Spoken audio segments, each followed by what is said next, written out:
Hello दोस्तों, UPSC के EPFO exam जैसा आपको पता है कि अब बिल्कुल कम समय रह गया है। ये जो वीडियो है ये मैं उन्हीं के लिए है ताकि अगर आप जो भी तैयारी कर रहे हैं लेकिन अगर आपकी फिनिशिंग अच्छी नहीं होती ना तो वो फिनिशिंग आपको सिलेक्शन से बाहर कर सकती है। जो क्या होता है, हम पढ़ते तो बहुत अच्छे से हैं लेकिन लास्ट मोमेंट में हम कभी घबरा जाते हैं या हम वो चीज़ें नहीं कर पाते जो बहुत ज़रूरी होती है, जैसे रिवीजन हो गया या मेन चीज़ों को हम पढ़ना भूल जाते हैं जिससे सेगमेंट से ज़्यादा क्वेश्चन आने के चांसेस रहते हैं। जैसे हर बार एग्ज़ाम के पहले एक कहते हैं ना, बहुत सी चीज़ें र्यूमर्स उड़ते हैं, चीज़ें उड़ती हैं। जैसे इस बार भी यूपीएससी का देखें, आप देखे होंगे कि प्रीलिम्स का पेपर बहुत टफ आया है ना, सीसेट तो और ही ज़्यादा टफ आया है।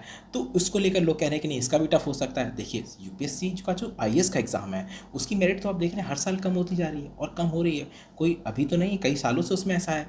तो वो अलग ट्रेंड में बन रहा है। लेकिन अभी लास्ट ईपीएफओ का एग्ज़ाम हुआ है और भी एग्ज़ाम हुआ, उसका लेवल उतना नहीं था जितना एक मतलब टफ नहीं था, नॉर्मल था। तो मैं आपसे ये कहूँगा दोस्तों कि ये बात जो मैं बताने का रीज़न सिर्फ ये है कि डिमोरलाइज़ मत होइए, अपने आप को मोटिवेट रखिए क्योंकि आपको ये मौका मिला है। ये गोल्डन चांस जब आपको मिला है ना, तो आप उसको ये सोच के मत करो कि पेपर टफ बना देंगे या वो कर देंगे, नहीं।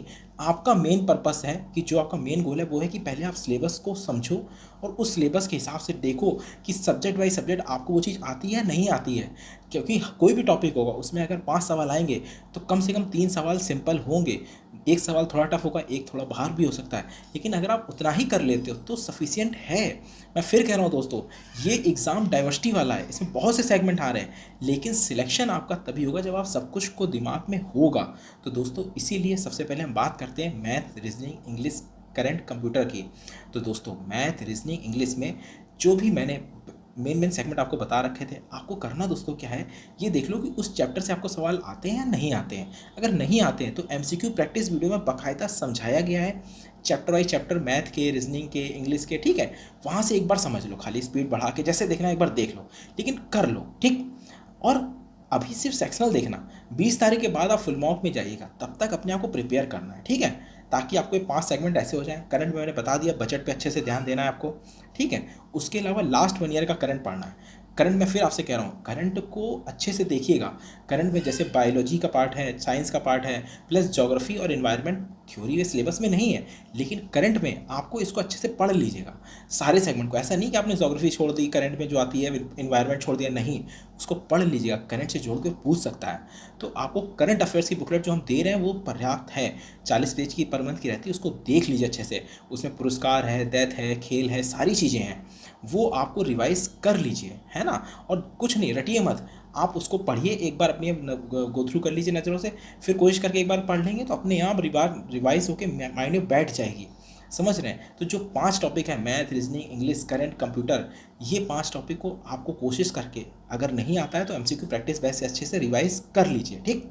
ओके, ताकि आपको ये रहे कि अगर ये आता है तो हम इसमें अगर 5 सवाल आते हैं तो हम 3 अच्छे से कर लेंगे, एक को थोड़ा दिमाग लगा कर लेंगे, एक छूट रहा है तो छूट जाएगा, ठीक। अब हम बात करते हैं दोस्तों जीएस की।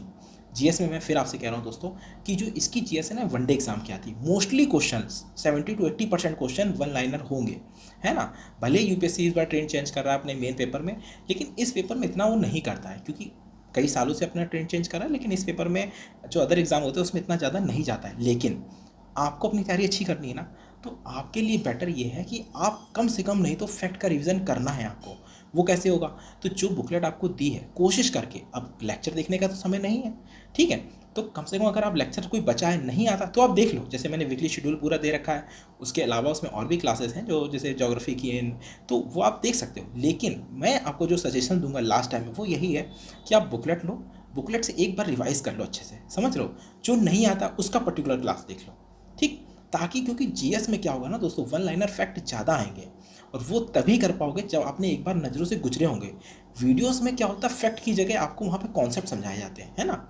जैसे जीएस के एमसीक्यू प्रैक्टिस बैच, उसमें फैक्ट है, अगर आपको सुनना है आप स्पीड बढ़ा के जी सब्जेक्ट वाइज सब्जेक्ट एमसीक्यू सुन सकते हैं। जैसे साइंस के एमसीक्यूज़, कंप्यूटर के एमसीक्यूज़, ठीक है। ज्योग्राफी के हैं, उसमें अगर आपको सिलेबस में तो नहीं है लेकिन आप सुनना है तो सुन सकते हो, ठीक है। इसी तरह से जो भी एमसीक्यूज़ हैं आप अच्छे से सुन सकते हो। पॉलिटी के हैं, इकोनॉमिक्स के हैं, आप स्पीड बढ़ा के सुन लो, ठीक। ओके, वहाँ से आपका फैक्ट क्लियर हो जाएगा। ओके, अब दोस्तों बात करते हैं लेबर लॉ और अकाउंट्स की। देखिए दोस्तों, लेबर लॉ और अकाउंट्स को मैं आपसे यही कहूँगा दोस्तों, इस पर्टिकुलर 2 सब्जेक्ट जो हैं इसको मैं आपसे ये कहूँगा कि आप इसको वीडियो लेक्चर से ही समझो, फिर उसके बाद मटेरियल पे आओ। क्योंकि ये चीज़ ऐसी होगी ना, एक बार वीडियो से समझ लोगे ना तो फिर आपको वहाँ पे कॉमन सेंस से भी क्वेश्चन कर सकते हो।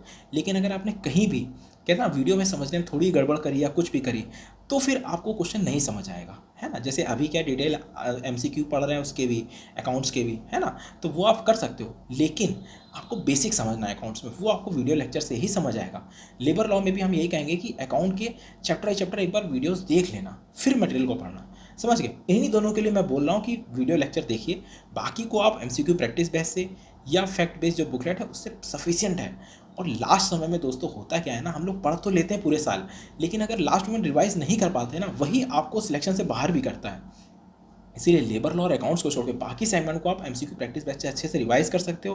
प्लस जो मटेरियल दे रहे हैं उसको एक बार पढ़ लो, है ना। बस ये समझ लो कि अगर आपने ये अंतिम 20 से 25 दिन अपने आप को दे दिए ना, तो आपका सिलेक्शन कोई नहीं रोक सकता है। और मैं फिर कह रहा हूँ दोस्तों, आपको पता है कि मंजिल सामने है, मटेरियल भी सामने है, सिर्फ आपको पढ़ना है। और ये समझ लो ये सिंगल वनडे एग्जाम है, किसी के बहकावे मत आओ कि पेपर टफ आ रहा है क्या नहीं आ रहा। आप अपनी तैयारी उसी लेवल से करो जिस लेवल से कर रहे हो, और धीरे धीरे अपने आप को मजबूत कर लोगे ना। जब आप जो भी आप पढ़ के जा रहे हो उसी को रिवाइज करके मजबूत कर लोगे, तो ये मान के चलो कि पिछली बार मिनट कितनी गई थी, लगभग ये मान लो 120 में 75 क्वेश्चन ही तो करने थे जिसको सॉलिड होने थे। तो आपको 75 सही करने ना एग्जैक्ट, तो 75 इस बार भी मान लो लगभग मान लो 77 हो जाएगा, है ना। तो आपको 77 करने के लिए लगभग कितने सही करने, 90 के प्लस करने, 90 से 100 के बीच में छूना है आपको। तो आप इस तरह करो कि लगभग आप 100 के आसपास अटैम्प्ट कर लो, मतलब 95 to 100 अटैम्प्ट कर लो। अपने आप आपके कुछ कट पिट के आपके आ जाओगे सिलेक्शन के ऊपर, है ना। तो इसी तरह से दोस्तों यही टारगेट करो, और बिल्कुल मत घबराओ कि नहीं यार पेपर टफ आएगा, कैसा आएगा क्या नहीं आएगा। टफ आएगा तो एकदम से तो नहीं है कि आप दिन निकाल लोगे, समय कम है, जिस स्पीड में चल रहे हो उसको थोड़ा सा अच्छा बढ़ा के, जैसे मैंने कहा है कि इस तरह से सब कुछ पढ़ लो। ये नहीं कि आपने लास्ट मोमेंट में मैथ छोड़ी दी, रीजनिंग बिल्कुल छोड़ी दी, नहीं। आप किसी चीज़ को छोड़ के सिलेक्शन नहीं ले सकते हो। सिलेक्शन तब होगा जब आप हर चीज़ को पढ़ोगे और उसको रिवाइज करते रहोगे, दिमाग में रहे। क्यों? क्योंकि ये एग्जाम में आपसे डाइवर्सिटी पूछ रहा है, कई सेगमेंट आते हैं, वो ही आपसे ये चाहता है कम से कम उसको आपको पता हो। बहुत ज़्यादा डीप में अगर कुछ क्वेश्चन आ रहा है तो छोड़ दो, लेकिन बेसिक क्वेश्चन जो है वो गलत नहीं होने चाहिए, और जो ये कर लेगा उसका सिलेक्शन हो जाएगा। और मैं फिर कह रहा हूँ दोस्तों 120 क्वेश्चन है, उसमें मानते हैं 15-20 बहुत टफ आएंगे, लेकिन पूरे के पूरे टफ नहीं आएंगे। कम से कम 90 के आसपास ऐसे क्वेश्चन होंगे जो आप बेसिक पढ़ के समझ के आप कर सकते हो। तो बस उसी तरह करते रहो, और किसी भी सेगमेंट को छोड़ना नहीं है दोस्तों। सब कुछ तो थोड़ा थोड़ा समय देके, जो अगर आपको मैथ रीजनिंग आती है तो आप थोड़ा बहुत समय निकाल के एक एक क्वेश्चन, कहते हैं ना 5-5 क्वेश्चन हर चैप्टर के लगा लो, या इंग्लिश की प्रैक्टिस डेली समय निकाल के थोड़ा कर लो, जीएस में जो बुकलेट है उससे रिवीज कर लो, या एमसीक्यू प्रैक्टिस बैच में पूरे पूरे एमसीक्यू फेल लो, है ना, स्पीड तेज करके सुन लो। बाकी अकाउंट्स और लेबर लॉ को डेली समय दो थोड़ा थोड़ा, कि एक एक क्लास हम निपटा लें, समझ रहे हो। इतना करो, अपने आप को बिल्कुल बूस्ट रखो, कि बिल्कुल मोटिवेट रखो कि हाँ मुझे सिलेक्शन लेना है। और 20 तारीख तक जितने भी हो सकता है सेक्शनल टेस्ट दे के करो, लेकिन 20 के बाद आप फुल मॉक में उतरना। और फुल मॉक भी ऐसे देना कि प्रिंट आउट ले लेना, प्रिंट आउट लेने के बाद ओएमआर शीट का प्रिंट आउट लेना, हार्ड कॉपी में ही देना, फ़ोन पे कोशिश करके मत देना अभी, क्योंकि अब लास्ट मोमेंट में अब आपको, क्योंकि पेपर आपका ऑफलाइन होगा। ऑफलाइन पेपर के लिए आपको प्रैक्टिस ये है कि आपको जैसे ही पेपर मिलेगा तब आपको ये समझना है टाइमर लगा के कि आपको वहीं पे ही उसको सॉल्व भी करना है, वहीं टिक भी लगाना है। तो वो आदत आपकी तभी डेवलप होगी जब आप हार्ड कॉपी में प्रिंट आउट निकालोगे, ठीक है। और हार्ड कॉपी में निकालने के बाद फिर टाइमर लगा के करना। और मैं आपसे ये कहूँगा दोस्तों, टाइमर कोशिश करके घर पे ये मान लो 2 घंटा ना करके 1 घंटा 45 मिनट का करना, ठीक है। क्योंकि घर में समय थोड़ा ज़्यादा ही लगता है, वहाँ आप जल्दी कर लोगे, तो 1 घंटा 45 मिनट का आप कर लेना, ठीक है। इसी तरह करो दोस्तों। बाकी समय समय पर और भी वीडियो मैं डालता रहूँगा, आपको मोटिवेट करता रहूँगा, लेकिन अपना भी एक मोटिव याद रखो, अंत में अगर आप कमज़ोर पड़ गए तो पूरी लड़ाई बेकार हो जाएगी जो आप अभी तक करते आए हैं। तो आपने जो समय अपने आप को दिया है, बस अंतिम 20 से 25 दिन और दे लो, ये जॉब, ये सिलेक्शन आपका होगा दोस्तों। फिर मिलते हैं, बेस्ट ऑफ लक।